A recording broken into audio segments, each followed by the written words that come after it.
The great conflict of the ages is about to intensify. But remember the words of Jesus. In me ye might have peace. In the world you shall have tribulation. But be of good cheer. I have overcome the world.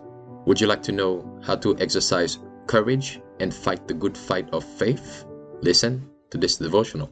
Conflict and Courage, a daily devotional by Ellen G. White. No hiding from God.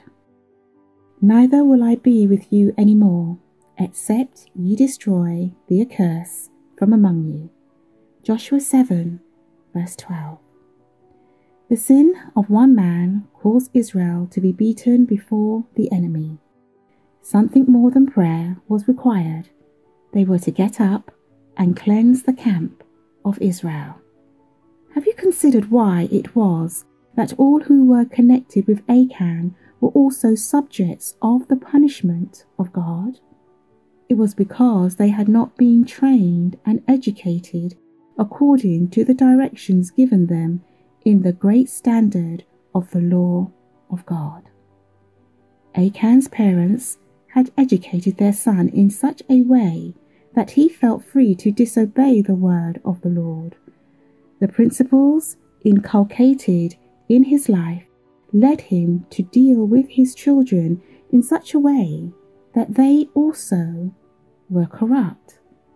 The punishment reveals the fact that all were involved in the transgression. The history of Achan teaches the solemn lesson that for one man's sin, the displeasure of God will rest upon a people or a nation till the transgression is searched out and punished. Sin is corrupting in its nature. One man infected with its deadly leprosy may communicate the taint to thousands.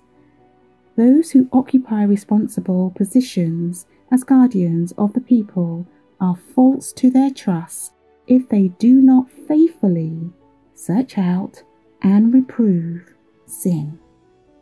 The love of God will never lead to the belittling of sin. It will never cover or excuse an unconfessed wrong. It has to do with all our acts and thoughts and feelings. It follows us and reaches every secret spring of action.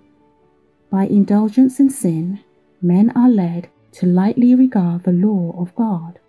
Many conceal their transgressions from their fellow men and flatter themselves that God will not be strict to mark iniquity. But his law is the great standard of right, and with it every act of life must be compared in that day when God shall bring every work into judgment with every secret thing, whether it be good or evil. Purity of heart will lead to purity of life. All excuses for sin are vain.